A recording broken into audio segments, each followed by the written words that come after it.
ॐ तव कथामृतं तप्तजीवनं कविभिरीडितं कल्मषापहं श्रवणमङ्गलं श्रीमदाततं भुवि गृह्णन्ति ये भूरिदा जनाः।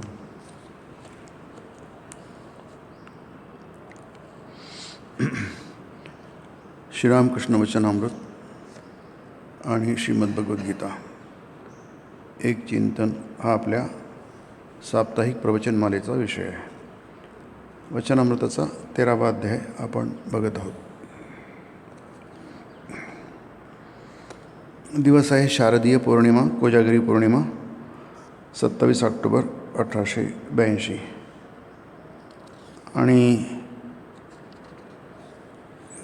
केशवबाबू म्हणजे केशवचंद्र सेन श्रीरामकृष्णांना जहाजात बसवून गंगेमध्ये त्यांना फिरवून आणण्यासाठी दक्षिणेश्वरला जहाज घेऊन आले आहेत.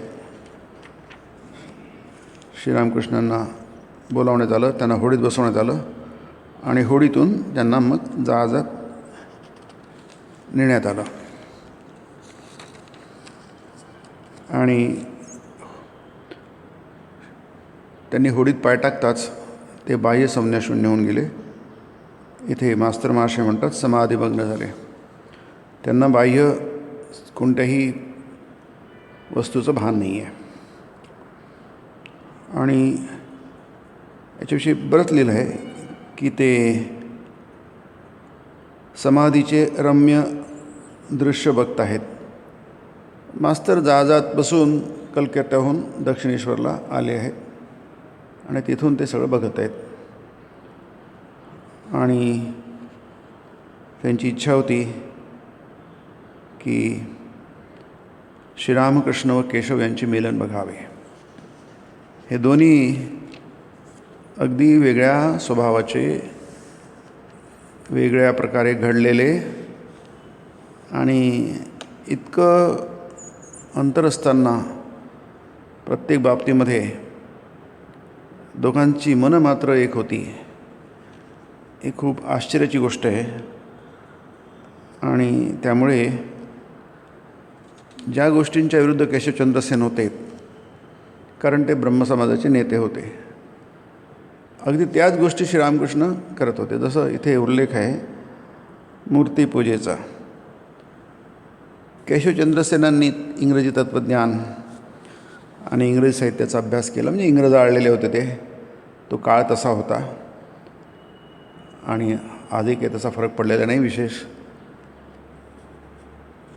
आणि त्याच्यामुळे त्यांचा हेटाळणीचा भाव होता, निंदेची वृत्ती होती.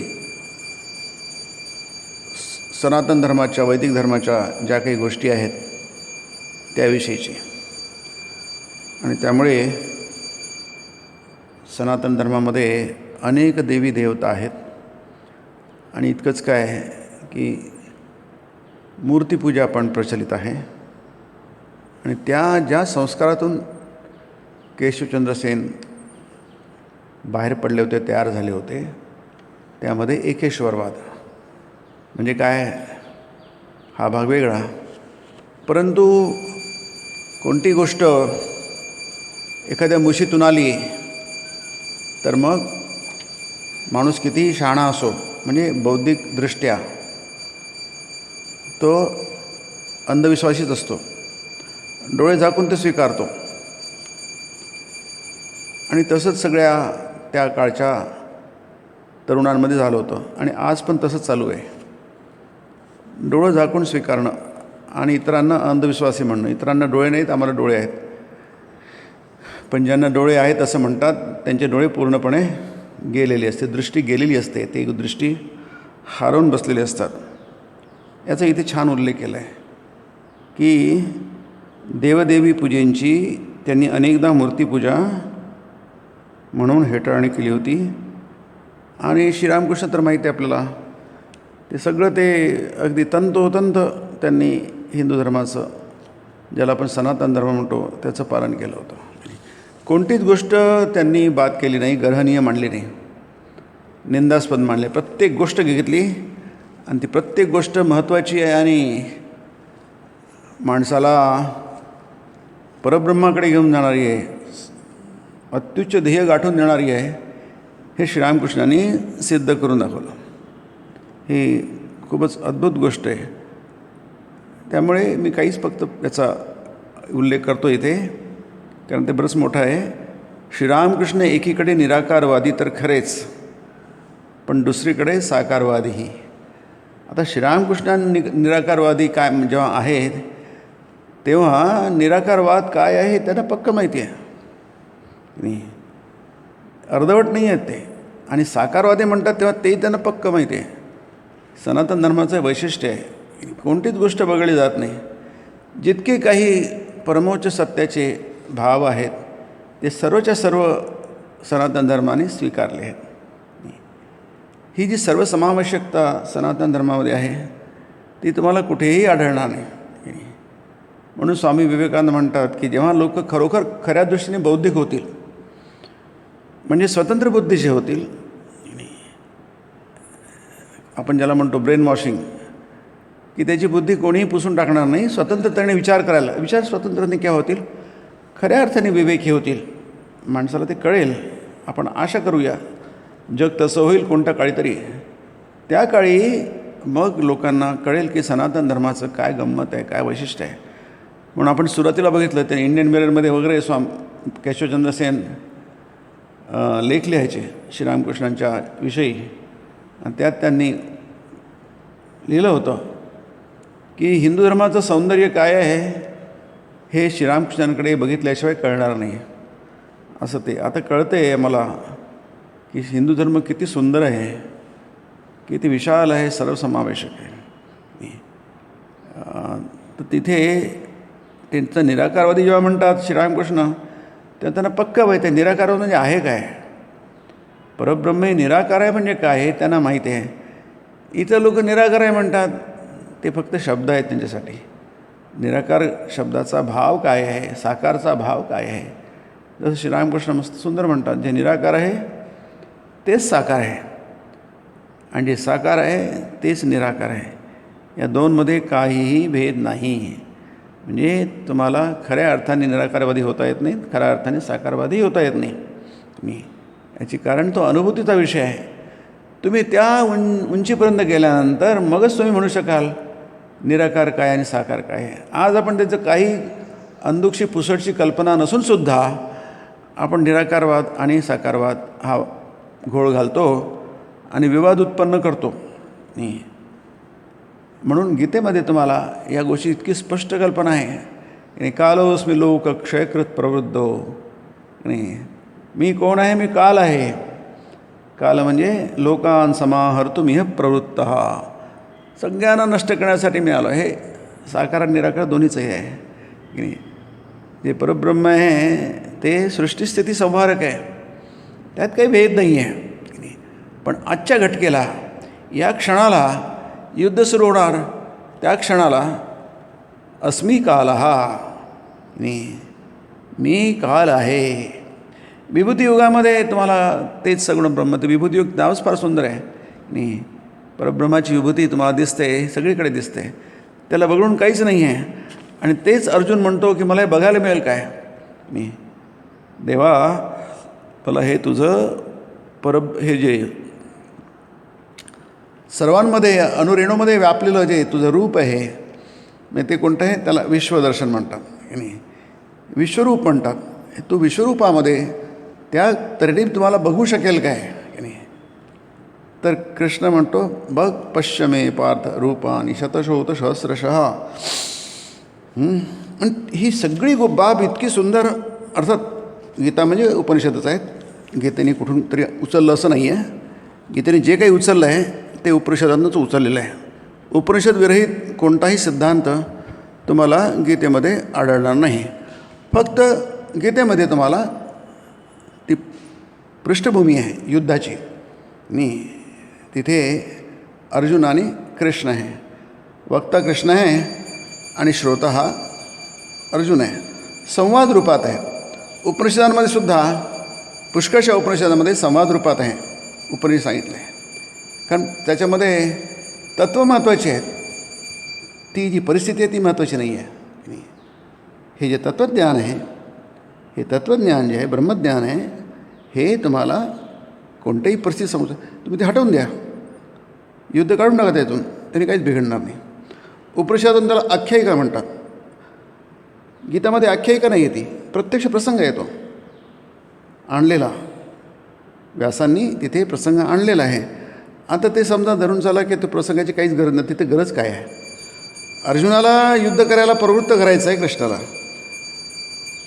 अर्जुन म्हणतो मला युद्ध करायचं नाही आहे, मला माझ्या नातेवाईकांना मारायचं नाही आहे, आणि त्यांना मारून मला ते जे काही मिळेल राज्य सुखोपभोग ते काही कामाचे नाही माझ्या, असं स्पष्ट म्हणतो.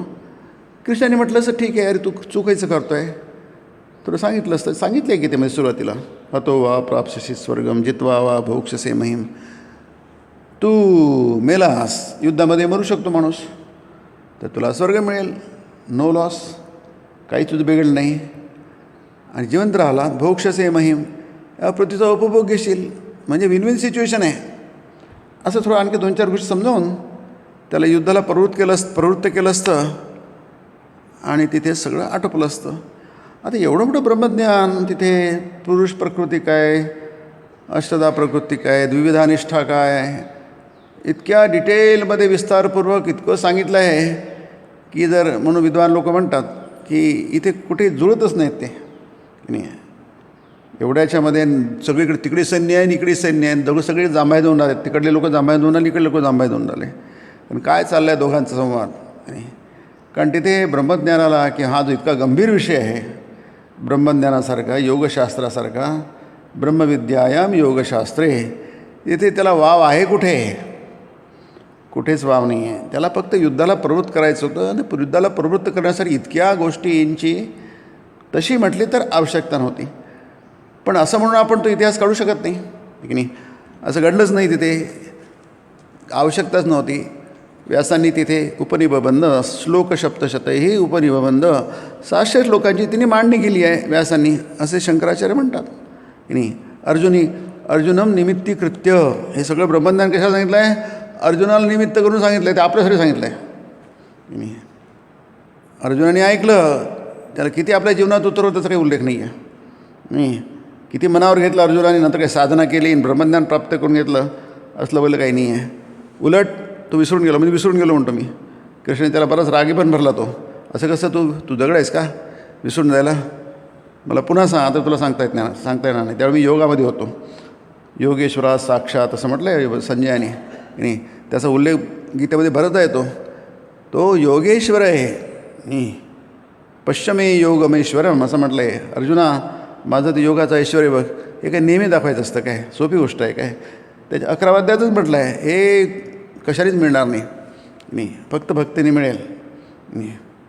म्हणजे काय की ती गोष्ट महत्त्वाची आहे पृष्ठभूमी आणि नाहीही.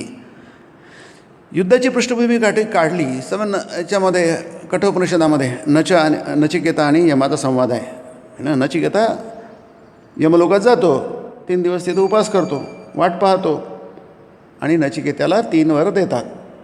आता नचिकेता जातो तिथे, जातो समजा सगळा प्रसंग काढून टाकला, ते ब्रह्मज्ञान तसंच आहे की त्यांनी काही फरक पडत नाही आहे. परंतु ज्यावेळी त्या कोंदणात जेव्हा एखादा हिरा ठेवला जातो तेव्हा तो आणखी सुंदर दिसतो की नाही.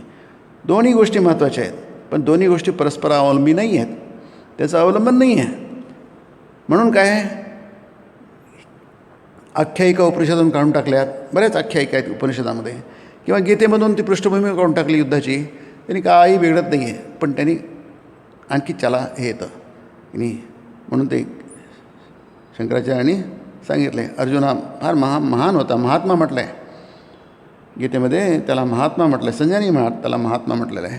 म्हणजे चांगला माणूस, सभ्य माणूस, सुसंस्कृत माणूस, सात्विक सोजवळ माणूस होता. तो काही राक्षसी आणि आसुरी प्रवृत्तीचा नव्हता, एवढं स्पष्ट आहे की नाही. मग त्याला सांगितल्यानंतर त्या ज्ञानाची आणखी थोडीशी स्वीकार्यता वाढेल आणि लोकांची रुची वाढेल. त्या दृष्टीने त्याला एखाद्या सुंदर कथेमध्ये गुंफलं तर चांगलं आहे, पण कथेची ऐतिहासिकता आपण कधी करत नाही आहे. म्हणून इथे जे आहे की हे जे निराकार साकार वगैरे आपण बघतो इथे, याचा अर्थ असा आहे की ते एका कोंदणातून येत आहे. गीतेमधून आपण जर बघतो, कालोस्मि लोक क्षयकृत प्रवृद्धो लोकान समाहर्तुमिह प्रवृत्त. कारण तिथे अर्जुन आहे की नाही, ऋतेपि त्वां न भविष्यन्ति सर्वे ये स्थिता प्रत्यनिकेषु योधाः. हे सगळे योद्धे आहेत ना अर्जुना, नाही तुला मारायला आले आहेत आणि तू त्यांना मारायला प्रवृत्त झाला आहेस. नाही सुंदर आहे ते. म्हणजे तिथे ब्रह्मज्ञानी आहे, साकारही आहे, निराकार आहे, मी म्हणतो काळ आहे की नाही, मी प्रकट झालो आहे. त्यामुळे लोकां समाहर्तुमिह प्रवृत्तः. मी जेव्हा मारणार आहे तेव्हा तू कोण, मी मारेल की युद्ध करणार किंवा युद्ध करणार नाही असं म्हणणार तू कोण. प्रत्यनिकेषु योधाः. हे योद्धे तू युद्ध केले नाही तरी मरणार. कारण मी लोकां समाहर्तुमिह प्रवृत्तः. मी प्रवृत्त झालो आहे सगळ्यांना नष्ट करायला, काळ झालो आहे. ऋतेपि त्वां न भविष्यन्ति सर्वे. हे कोणी राहणार नाही भविष्यामध्ये, सगळे संपणार. आणि म्हणून ते वर्णन आहे विश्वरूपाचं. आणि ते कसं तो दातांनी चावून चावून खातो आहे, त्या दातात अटकत आहे वगैरे, जसं आपल्या दातात की अटकतं ना की नाही, तसे ते सगळे उथर खातो आहे तो. जसं एखादा जंगलामध्ये वाघ लचके तोडतो आहे, सुंदर वर्णन आहे. म्हणून ते भागवतामध्ये आहे की मरणोन्मुख माणूस आहे, व्यक्ती आहे, म्हणजे मरणाच्या जवळ आहे, मरणासन्न आहे आणि त्यांनी त्यावेळी ईश्वराचं ध्यान कसं करावं असं तो प्रश्न आहे भागवतामध्ये. त्याचं उत्तर दिलं आहे की त्यावेळी विश्वरूपाचं ध्यान करावं. विश्वरूप जो आहे परमात्मा जो आहे, मग त्यांनी सांगितलं आहे भागवतामध्ये की त्याचं मस्तक म्हणजे काय आहे. मस्तक म्हणजे स्वर्ग सप्तलोक आहेत वरचे, स्वर्गादी, पाताळादी सप्तलोक खालचे आहे आणि संपूर्ण विश्व व्यापून. 11 अध्याय तसंच आहे. किं ज्ञातेन तव अर्जुन विष्टभ्याम इदं कृष्णम एकांशेन स्थितो जगत. म्हणून जो 12 अध्यायाचा जो प्रारंभ आहे गीतेमध्ये नाही की याच्यामधलं श्रेष्ठ कोण आहे, निर्गुण निराकार परब्रह्माचं जे चिंतन करतात ते, तेषां के योगवित्तमः. त्या दोघांमधले कोण योगवित्त, सर्वश्रेष्ठ योगी कोण आहेत. तर त्याच्यामध्ये उत्तर दिलं आहे कृष्णाने की माझ्यावर जो पर्युपासते, माझी जी उपासना करतो त्या विश्वरूपामध्ये, विश्वरूप आहे ते. कारण 11व्या अध्यायानंतर 12व्या अध्यायाला आहे, त्यामुळे त्याचं ते विश्वरूप दर्शन आहे. तर विश्वरूप दर्शनाचं वैशिष्ट्य काय आहे, ते सगुण साकार आहे, निर्गुण निराकार दोन्ही आहे. अर्थात आपल्याला 11वा अध्याय फार मोठा आहे आणि फार महत्त्वाचं आहे. 11वा अध्याय 10वा अध्याय 11वा दोन्ही एकमेकांशी जोडलेले आहेत. आणि अर्जुनाने ते बघायला मिळेल काय मला अशी इच्छा प्रदर्शित केली आहे. तेच विश्वरूप उद्योग पर्वामध्ये महाभारतामध्ये जेव्हा कृष्ण पांडवांचा पक्ष घेऊन सभेमध्ये गेला आणि तो बोलला, त्यावेळी दुर्योधन सगळेजणं इतर लोक, दुर्योधन, दुःशासन, कर्ण, शकुनी कृष्णाला कैदी करायला गेले, त्याला बांधायला गेले. त्यावेळी विदुर म्हणतात, तुम्ही काय मूर्खपणा करतात, निखरायला काही कपड्यात बांधता येते का कधी, कृष्णाला तुम्ही ओळखलंच नाही आहे. धृतराष्ट्र खूप त्याची काढणीमांडणी करतो, अरे तुम्ही काय मूर्खपणा चालवला आहे हा. त्यावेळी कृष्णाने विश्वरूप दर्शन दाखवलं आहे. नाही त्यावेळी ऋषी लोक आले होते मुद्दाम बघायला, असं वर्णन आहे महाभारतामध्ये. ऋषी आहे, भीष्म आहे, द्रोण आहे, नंतर याला दिसलं, विदुराला दिसलं आणि धृतराष्ट्राला दिसलं. या लोकांना हे दर्शन झालं, ते विश्वरूप दर्शन आहे. तर विश्वरूप दर्शनामध्ये दोन्ही आहेत, सगुण साकार आहे आणि निर्गुण निराकारी आहे. म्हटलं तर ते विश्वव्यापी आहे, तिथे तुमचा मी संपून जातो एक प्रकारे, आणि निर्गुण निराकार पण आहे, दोन्ही आहे. आणि ते इथे आपण जे बघतो आहे वचनामृतामध्ये की प्रतिमांना गंधफूल वाहून त्यांची पूजा करीत मी प्रेमोन्मत्त होऊन नाचत गात. त्यांना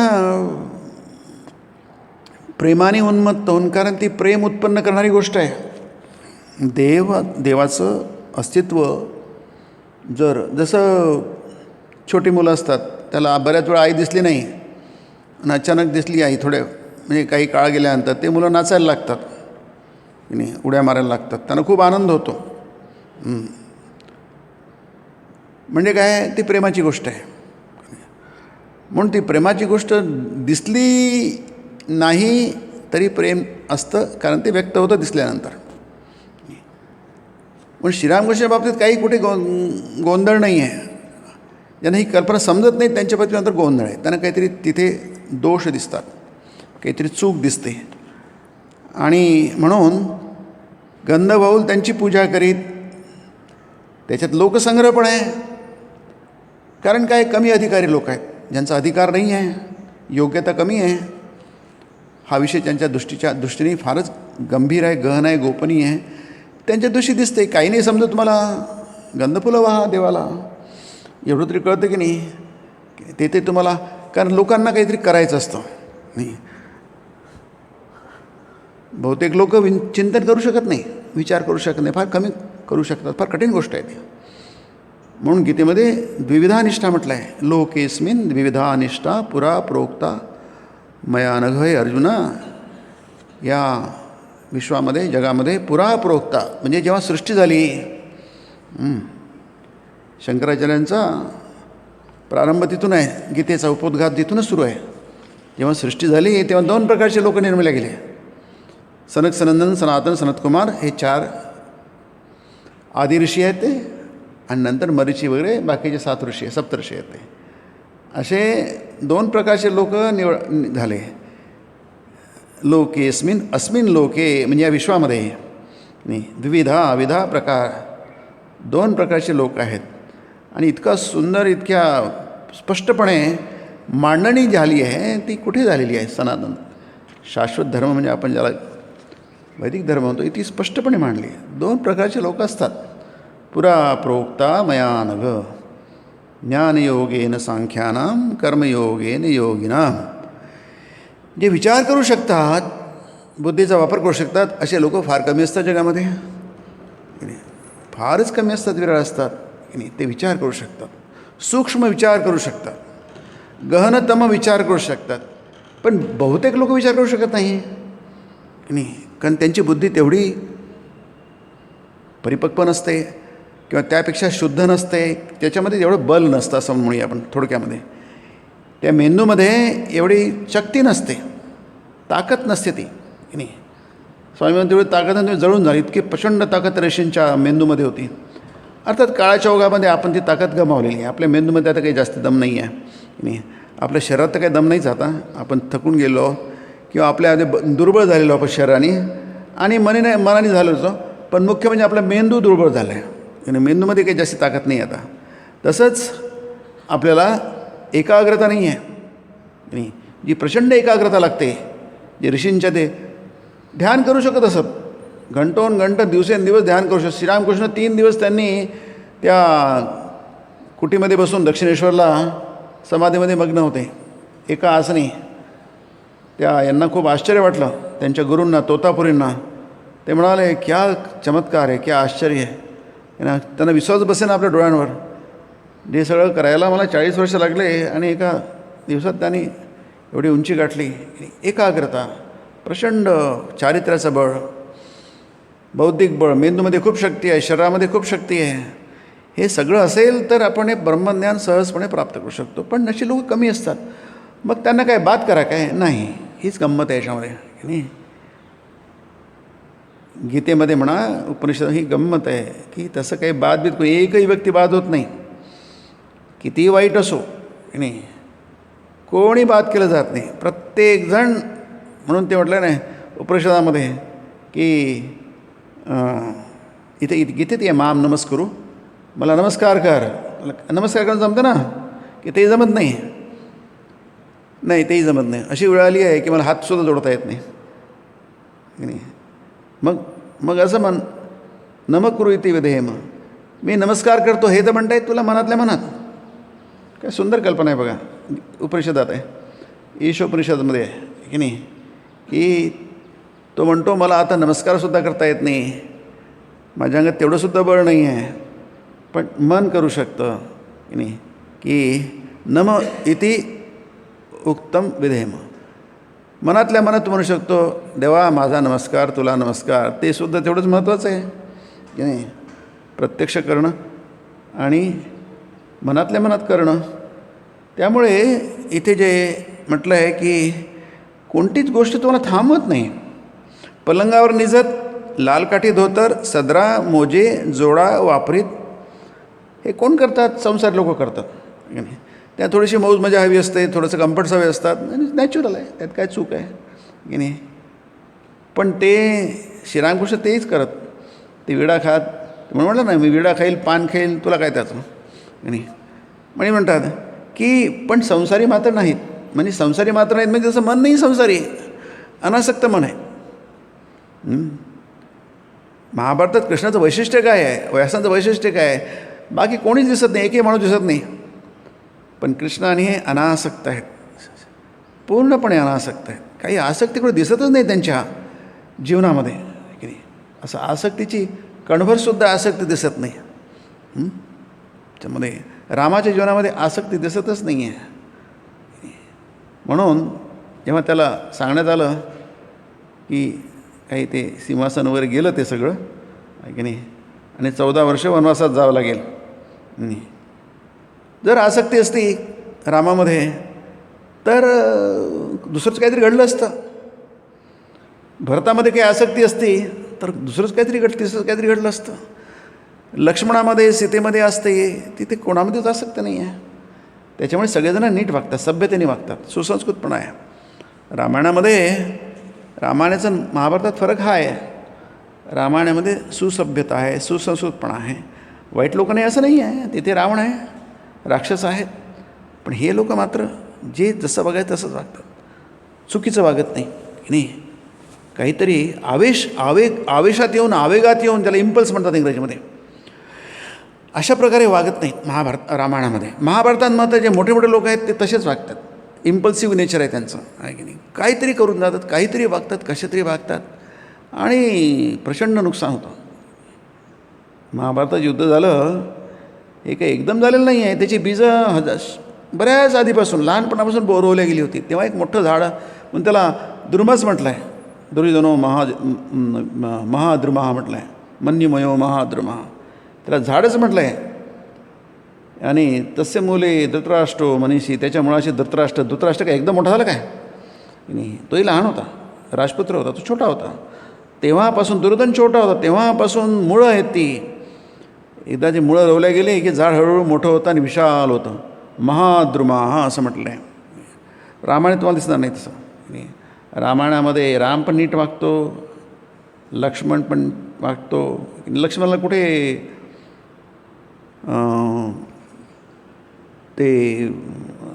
तो नियम लक्ष्मणासाठी नव्हता 14 वर्षांचा, पण लक्ष्मणसुद्धा गेला तिथे. सीतेसाठी नव्हता तो, सीताही गेली. भरत नव्हता, नाही तर भरतही गेला असता. भरत आल्यानंतर भरत काही गादीवर बसलाच नाही, तो बसू शकला असता. त्यांनी रामाची पादुका ठेवली. म्हणून रामायण हे धर्मग्रंथ आहे तो, म्हणून रामायण हा धर्मग्रंथ आहे. महाभारत हे मोक्षग्रंथ आहे. ते कोणीच नीट वागत नाही आहे महाभारतामध्ये. मी अगदी 18 निवडले, अगदी ज्यांना आपण कथेतून गाळू शकत नाही, वगळू शकत नाही, पण ते एकही दिसत नाही त्याच्यामध्ये की जो खरोखर त्याला नीट वागणं म्हणजे काय कळतं म्हणून. 2-3 आहेत, संजय विदुर वगैरे आहेत की नाही, बाकीचे कोणीच नीट वागत नाही आहे. आणि महाभारत युद्ध झालं त्यांच्या सगळ्यांमुळे झालं. ते फक्त दुर्योधन दुःशासन कर्णशकुनीमुळे नाही झालं, त्यांच्या दुष्टपणामुळे झालं, धृतराष्ट्रांच्या. हे जे चांगले लोक आहे, चारित्र्य संपन्न आहे, सामर्थ्य संपन्न आहे, सगळंच कळत नाही असं काहीच नाही, महाविद्वान आहेत, परंतु व्यवहारामध्ये मात्र कोणालाच नीट वागता येत नाही. म्हणून कृष्ण आणि व्यास पूर्णपणे अनासक्त आहेत. अत्यंत अनासक्ती, त्याग, आसक्ती म्हणजे काय, अनासक्ती म्हणजे काय हे तुम्हाला महाभारतात कळतं. म्हणून महाभारत मोक्षग्रंथ आहे. तर इथे ते भाव इथून तिथून सारा संन्यासाचा, म्हणून श्लोक त्यांना परमहंस म्हणत. हे इथे तुम्हाला महाभारतात व्यासांच्या बाबतीत कळतं. इकडे केशवभाऊ पाहावेत तो निराकारवादी. आणि आता केशवभाऊ कसे निराकार, सगळं त्यांचंच जगामध्ये चांगले आसक्त झालेले आहे, प्रपंचिक आहे, आणि ते निराकारवादी कसे काय झाले. परंतु हा मतिभ्रम असतो. हा मतिभ्रम असा असतो की आपल्याला न कळून आपण काहीतरी विचित्र करायला जातो. बायका पोरांच्या घोळक्यात संसार थाटून बसलेले, इंग्रजीत व्याख्यान देत, वर्तमानपत्रात लेख लिहित, सांसारिक कामकाज चालवीत. म्हणून आपल्या भारतात एकच उदाहरण आहे, कृष्णाचं उदाहरण आहे. त्याला राजर्षी म्हणते. स्वतः राजर्षी नसूनसुद्धा कुठेच कमी पडला नाही कृष्ण. प्रत्येक बाबतीमध्ये, जे ब्रह्मज्ञान असो की व्यवहार असो, कुठेच चूक होत नाही आहे. आणि हे लक्षण आहे की हे अनुभूतीचं लक्षण आहे. आणि व्यासांच्या बाबतीतसुद्धा तेच आहे, कुठेच चुकत नाही आहे. संत मंडळी कुठेच चुकत नाही आहे, हे अनुभूतीचं लक्षण आहे. भारतभर झालेत, संत झाली, संतांची भूमी आहे ही, महापुरुषांची भूमी, अवतारांची भूमी आहे ही. जगभर मोठे मोठे लोक झाले आहेत, म्हणजे आध्यात्मिक क्षेत्रामध्ये ते चुकत नसतात. कारण अनुभूती असेल तर माणूस चुकत नाही. नाही तर नुसती बौद्धिक आपली असेल, नुसतं बुद्धीच्याच पातळीवर असेल तर मग चुकतो आपण. बऱ्याच चुका होतात आणि त्या चुका फार महागात पडतात. म्हणून इथे आपण ते सोडून देऊ. फार सुंदर काव्यमय वर्णन मास्तर महाशयाने केलं आहे. फक्त आपण तरी वाचून टाकतो आहे. मास्तरांप्रमाणे तुमच्या डोळ्यासमोर सगळं दृश्य येईल आहे. जहाज जात आहे कलकत्त्याकडे, परत चाललं आहे. कलकत्त्याकडून आलं, दक्षिणेश्वरपर्यंत आलं, आता कलकत्त्याकडे ते परत चाललेलं आहे. तर तिथे मास्तरांप्रमाणेच केशव प्रमुख ब्राह्मभक्तगणही जहाजावरून दक्षिणेश्वरच्या देवालयाची शोभा अवलोकन करीत आहेत. कारण आपण बऱ्याचदा गेलो आहे, आपल्या डोळ्यांसमोरसुद्धा ते दृश्य येईल आहे. जहाजाच्या पूर्वेस लागूनच बांदेवघाट आणि मंदिराचा प्रवेश चौक आहे, त्याला चांदणी म्हणतात, म्हणजे ओसरी म्हणतो आपण त्यांना. प्रेक्षकांच्या डाव्या हातास प्रवेश चौकाच्या उत्तरेस 12 शिवमंदिरांपैकी 6 देवळे, बाकीची 6 उजव्या हातास. शरद ऋतूतील सुनील आकाशपटलावर भवतारिणीच्या मंदिराची उत्तुंग चूडा, म्हणजे ज्याला आपण घुमट म्हणतो, आणि उत्तरेस पंचवटी नि सरुवृक्षांच्या उंच उंच शिखा दृग्गोचर होत आहेत. बकुलतलाच्या जवळ 1 आणि कालीवाडीच्या दक्षिण बाजूस 1 असे 2 नौबतखाने. एका नौबतखान्यात उत्तरेच्या मातेजी राहत असत. दक्षिणेश्वर नौबतखाना आहे, पण जवळ तो पडी काही तिथे कोणी जात नाही. 2 नौबतखान्यांच्या मध्यभागी उद्यान विस्तार, गंगा तीरालगत रांगेरांगेने पुष्पवृक्ष, नभोमंडलाचा शारदीय निलिमा जान्हवी जलात प्रतिभासित होत आहे. काय सुंदर वर्णन आहे बघा. अगदी काव्यमय शब्दांची निवड फार सुंदर आहे याच्यामध्ये. आता बाह्य जगतात कोमल भाव, ब्राह्मभक्त वृंदाच्या अंतःकरणातही भाव कोमलता. आता हे जे 5 वाक्य आहेत ते फार सुंदर आहेत. मी त्याला अंडरलाईन केलं इथे. वर सुंदर सुनील अनंत नभोवितान. नभोवितान म्हणजे आकाश, की नाही, नभ म्हणजे आकाश. आता हे शब्दविध आजकाल पुष्कळशा आपल्या उपयोगातून व्यवहारातून गेलेले आहेत, पण वर्णन फार छान, अगदी काव्यमय. वर सुंदर सुनील म्हणजे निळभोर, अनंत नभोवितान, समोर मनोहारी देवमंदिरे, खाली पूत सलीला मंदाकिनी. पूत म्हणजे पवित्र, मंदाकिनी म्हणजे गंगेचं नाव दुसरं आणखी. हिच्याच पावन परिसरात आर्य ऋषीगणांनी भगवंताची आराधना केली होती. भारताचं वैशिष्ट्य म्हणजे 1000 वर्षांपासून इथे देवाची आराधना केली जाते, भारतभर केली जाते. देवाला आळवलं जातं, देवाला प्रसन्न केलं जातं, की ना, देवाला मिळवलं जातं. म्हणून तीर्थक्षेत्र आपण काय म्हणतो, तीर्थक्षेत्रामध्ये त्याचं महत्त्व काय आहे तीर्थक्षेत्राचं. ते शेकडो लोक 1000 वर्षांपासून सतत काही ना काहीतरी त्यांना जसं काही कळतं तसं, सगळ्याच वेळी सगळंच काही कळतं असं नाही. आज कळतं, काल कळल्यापेक्षा आज जास्ती कळत असेल, उद्या आणखी जास्ती कळेल. पण कळण्याची वाट पाहत बसले तर तुम्हाला जन्म पुरणार नाही. आणि कित्येक जन्म पण जे कळलं सुरुवात करून द्या. जितकं कळलं त्यांनी सुरुवात करून द्या, पुढे चला, आणखी जास्ती कळेल. गीता आम्हाला समजत नाही. अरे समजत नाही म्हणजे काय, ठीक आहे, आम्हाला कळलं तुम्हाला समजत नाही म्हणून, आम्हाला तरी कुठे समजते की नाही. पण समजत नाही म्हणून जर आपण म्हणून की चूप बसून राहिलो तर तसं नाही. जेवढी समजते तेवढी पुढे चला, पुढे चला.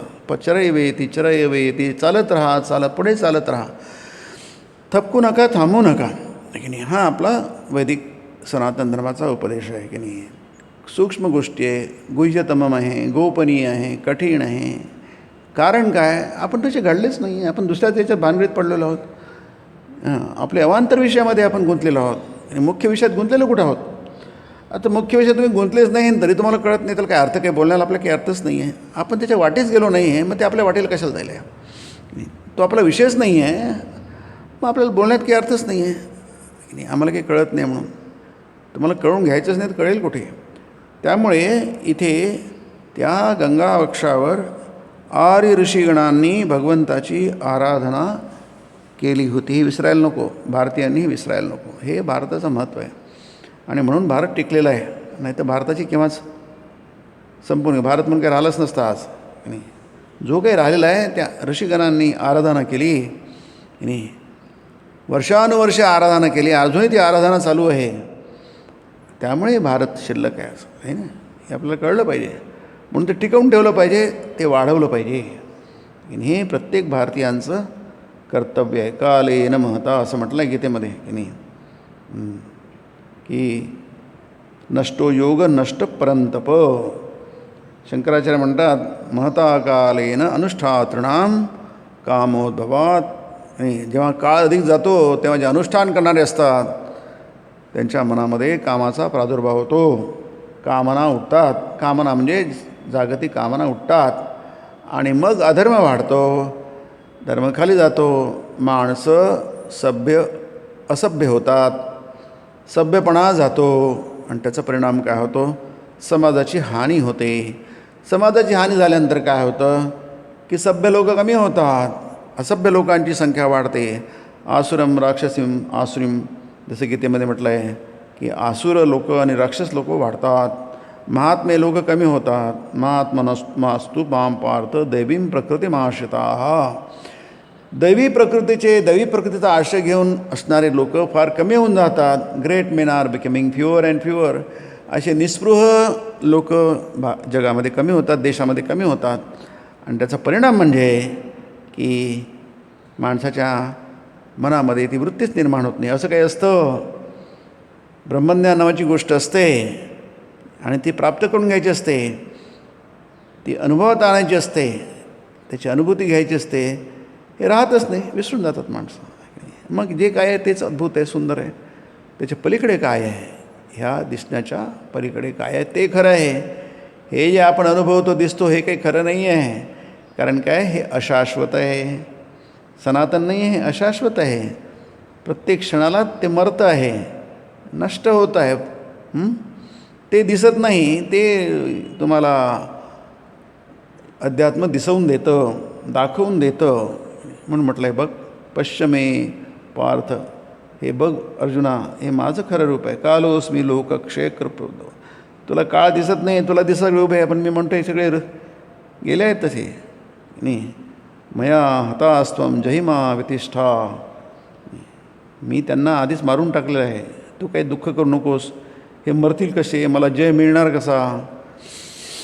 मला जर जय मिळणार नसेल तर मी हे कशाला मारायचं, मारामार कशाला करायची, असला विचार करू नको. तू मारणारा नाही आहेस, मी मारणार आहेस. मी प्रवृत्त झालो आहेस, तू कशाला आपल्यावर घेतो उगाच नाही. तू मारणार नाहीस, मी काला अस्मी, अस्मी काला. तू काळा काळ नाही आहेस, मी आहे, काळ मी आहे. तू फक्त काय कर, निमित्त मात्रं भव सव्यसाचिन. हे सव्यसाचिन अर्जुना, तू फक्त निमित्त मात्र हो. त्याला कर्मयोग म्हणतात. सतत जाणीव असणं की कर्म होत आहे, कर्म केला जात नाही. आपण कर्म करतो, विसरून जातो की कर्म होत आहे. काळ आपलं काम करत आहे, तुम्ही थांबवू शकत नाही आणि निर्माण पण करू शकत नाही. तुम्ही त्याचे म्हणून कर्तृत्वबोध निघून जातो. ज्यावेळी कर्तृत्वबोध निघून गेल्यानंतर फलासक्ती पण निघून जाईल आहे. तुम्ही केलंच नाही तर फळ कशाला तुमच्याकडे गेलं आहे. तुम्ही कोणती गोष्ट, जसे ते गीतेमध्ये म्हटलं आहे की ज्या कळसूत्री बाहुल्या असतात त्या सगळंच काही करतात जे आम्ही करतो. पण त्यांच्यामध्ये कर्तृत्वबोध नसतो. त्यांना माहिती आहे की नाचवणारा वेगळा आहे, मी तर काय नाचते आहे, पण तो नाचवतो म्हणून नाचतो आहे, नाही नाचवलं की मी नाचणार नाही. त्या कळसूत्री बावल्यांना पक्की जाणीव असते.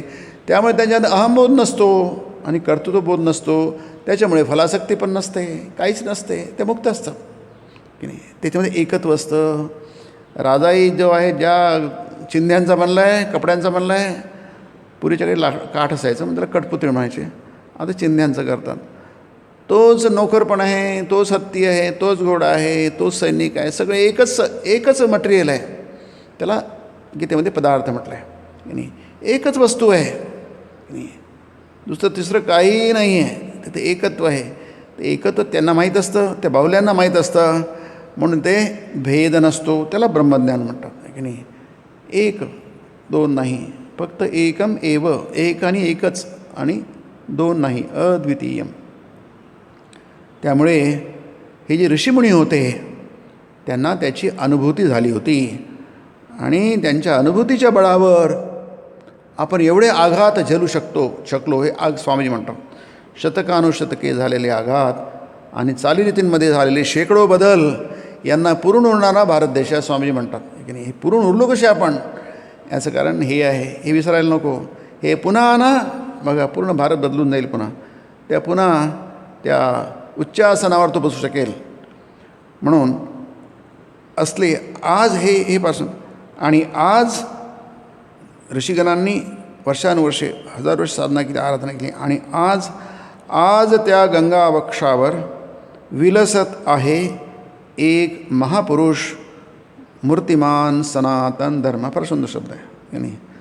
मूर्तिमान सनातन धर्म, सनातन धर्माचं मूर्तिमंत रूप. सनातन धर्म जर गोठवला एका मूर्तीच्या रूपामध्ये तर आपल्याला श्रीरामकृष्ण दिसतील की नाही.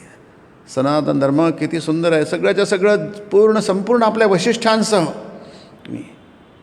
श्रीरामकृष्णांच्या जीवनामध्ये, त्यांच्या व्यक्तित्वामध्ये आपल्याला तो दिसून येतो. म्हणजे विलसत आहे म्हटलेलं आहे की नाही. सुंदर शब्द आहे, विलसत आहे की नाही, विलास पावत आहे, संपूर्ण जसं तसं आपल्याला दिसतो.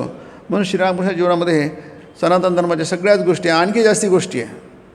त्यांनी इतर धर्मांची, इतर पंथांची पण साधना केली, ती एक्स्ट्रा आहे. ती काही आधी नव्हती, ते त्यांच्या जीवनामध्ये एक्स्ट्रा, आपण ज्याला एक्स्ट्रा म्हणतो, अधिकचं आहे ते. असा प्रसंग असले दर्शन नेहमीच मानवाच्या भाग्यात नसते.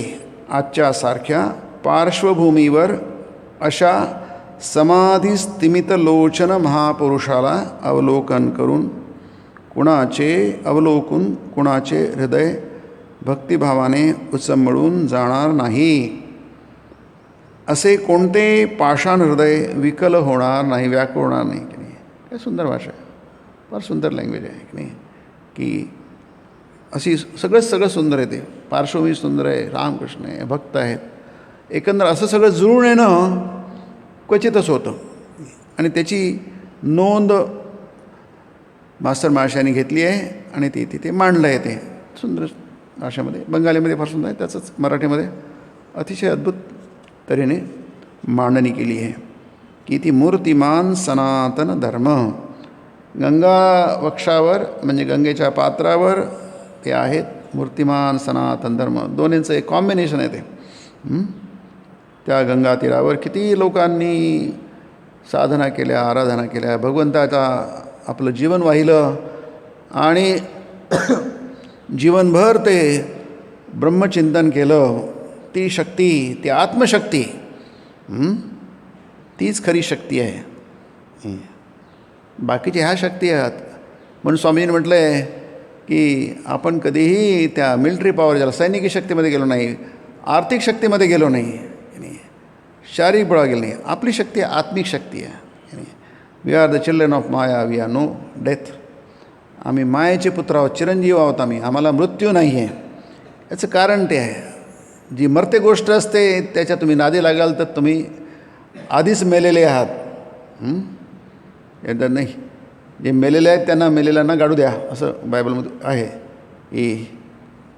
की जे आधीचेच मेलेले आहेत मुर्द्याला मुर्द्या गाडू द्या, असं म्हटलं आहे. त्यामध्ये अर्थ काय आहे की आपली जी आपण ज्यासाठी प्रयत्न करतो ते आधीच नष्ट झालेले आहेत.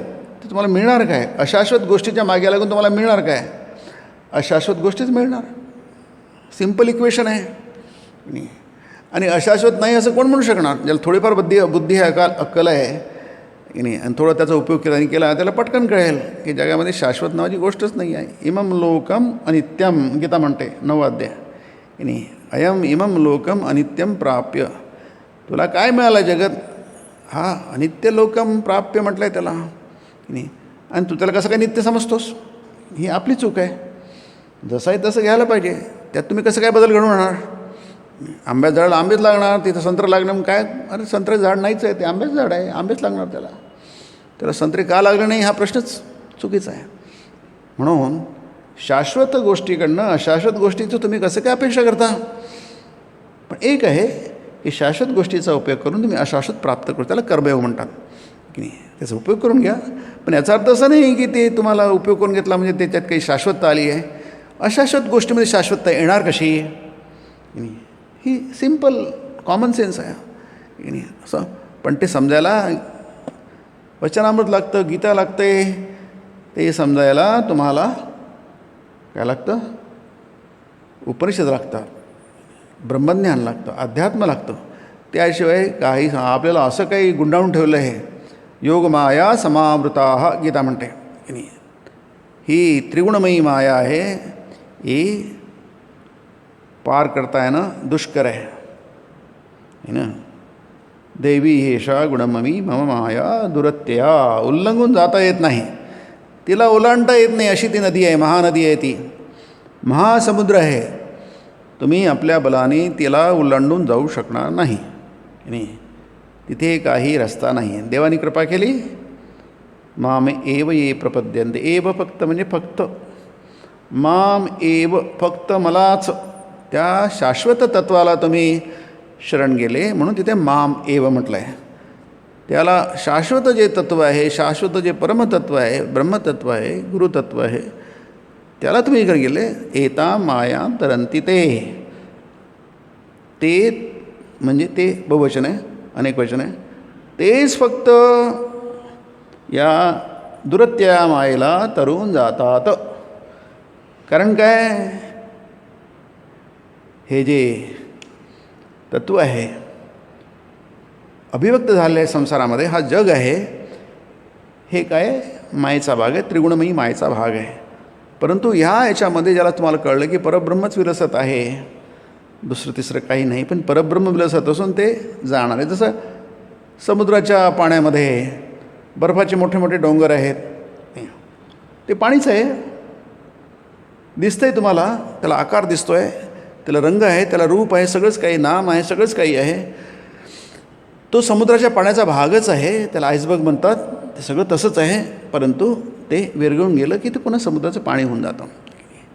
तुम्हाला आज सगुण साकार आहे म्हणजे ते शाश्वत नाही आहे, अशाश्वत आहे, त्याला नामरूप आहे. परंतु तुम्हाला ते स्पष्ट दिसतं आहे की समुद्राचं पाणी असंही असतं आणि समुद्राचं पाणी असंही असतं. दोन्ही दिसतं आहे. ते साकारही असू शकतं, निराकारही असू शकतं.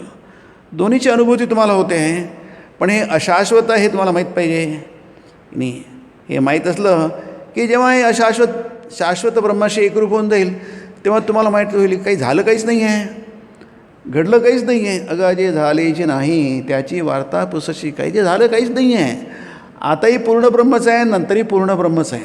हे महापुरुषांना कळतं, कारण ती अनुभूती असते त्यांना. ऋषी मुनींना संतांना हे कळलं होतं, कारण त्यांना ती अनुभूती होती, तो अनुभव होता. आणि त्याच्यामुळे ते आपल्याला इतकं काही देऊन गेले आहे. त्यांचे नुसते पाय जरी धरले, त्यांचे पाय धरून आपण सहजपणे भवसागर पार होऊ शकतो. आपलं दुसरं काहीच करायचं नसतं.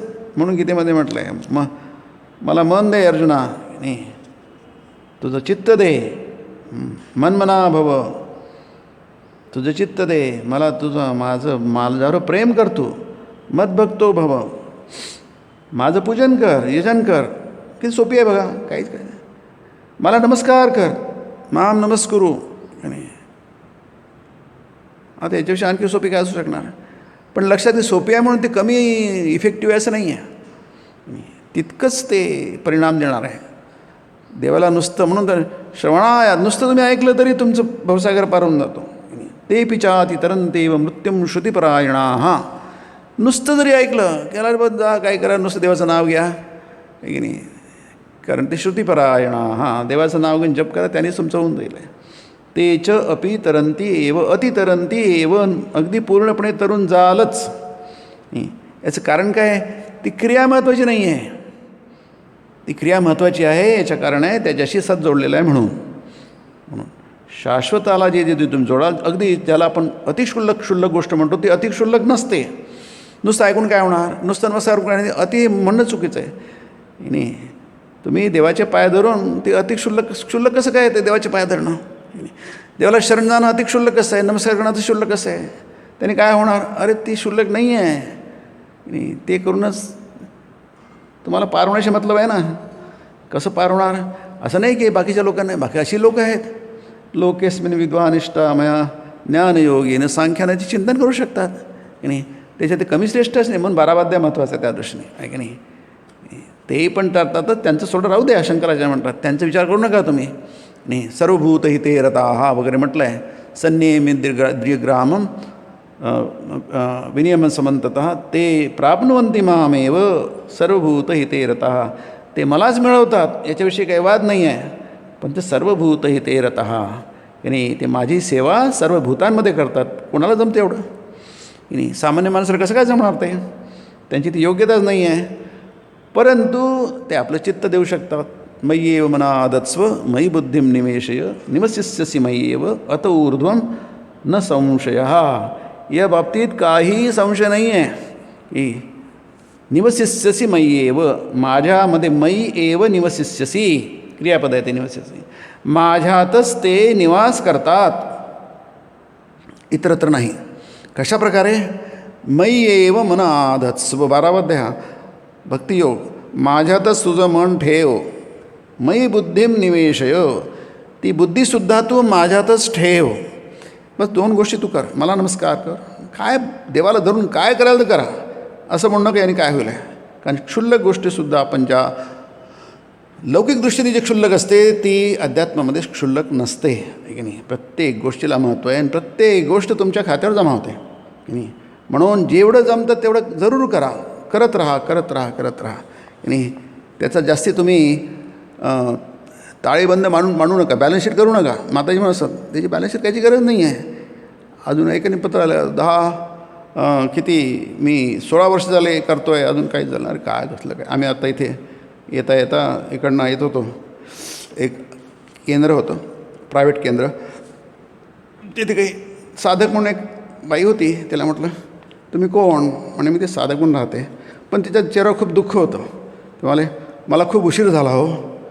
म्हणजे उशीर झाला म्हणजे इकडे मोळायला, साधना करायला, आपलं घरदार सोडून ते सगळं सोडून दिलं वाटतं. काहीतरी काही जास्त विचारलं नाही, 1-2 वाक्यात चाललं. केवळ तिने ती साधना करायला इथं राहते. काही ते छान असं लाईफ गेलं, भाग्याची गोष्ट आहे ती, आहे की नाही. पण आम्हाला फार उशीर झाला. मला गंमतच वाटली. उशीर झाला म्हणजे तुम्ही सुरू केली पण उशिरा सुरुवात केली. म्हटलं आमची अजून सुरुवातच झाली नाही, आहे की नाही. तुमची कमीत कमी सुरुवात तरी झालेली आहे की नाही. तरी कसली सुरुवात ना कसला शेवट काय आहे ते आपल्या हातात नसतं. त्याचा एवढा हिशेब मांडू नये की नाही. कारण हिशेब मांडणं म्हणजे त्याच्यात म्हणजे पुन्हा आलाच प्रपंचामध्ये काय असतं, प्रपंचामध्ये हिशेब मांडून आपण सोडतो काय, त्यालाच सकामता म्हणतात. सतत हिशेब मांडत असतो आपण, आहे की नाही. इकडे किती आहे आणि तिकडे किती आहे की नाही. म्हणतात हा हिशेब मांडणं तिकडे ठीक आहे, परंतु अध्यात्म क्षेत्रामध्ये अध्यात्माच्या ह्याच्यामध्ये त्याला महत्त्व नाही आहे. इतकंच नाही तर ती चुकीची गोष्ट आहे नाही, चुकीची गोष्ट आहे ती. म्हणजे तुम्ही देवाच्या सामर्थ्यावर विश्वासच ठेवत नाही आहे. स्वामी श्रीरामकृष्ण म्हणतात वचनामृतामध्ये विश्वास विश्वास विश्वास, विश्वास फार महत्त्वाचा आहे. विश्वास म्हणजे देवाच्या सामर्थ्यावर विश्वास, की देवाला काहीच कठीण नाही आहे. जी गोष्ट अशक्य वाटते ती देवाच्या दृष्टीने चुटकीसरशी होते, क्षुल्लक आहे ती गोष्टी. असो, आपण पुढच्या रविवारी बघूया. ओम निरंजनम नित्यमनंतरूपम भक्तानुकंपाधृतविग्रहं वै ईशावतारं परमेशमीड्यं तं रामकृष्णं शिरसा नमामि. ओम शांति शांति शांति. हरिः ओम तत्सत्. श्रीरामकृष्णार्पणमस्तु.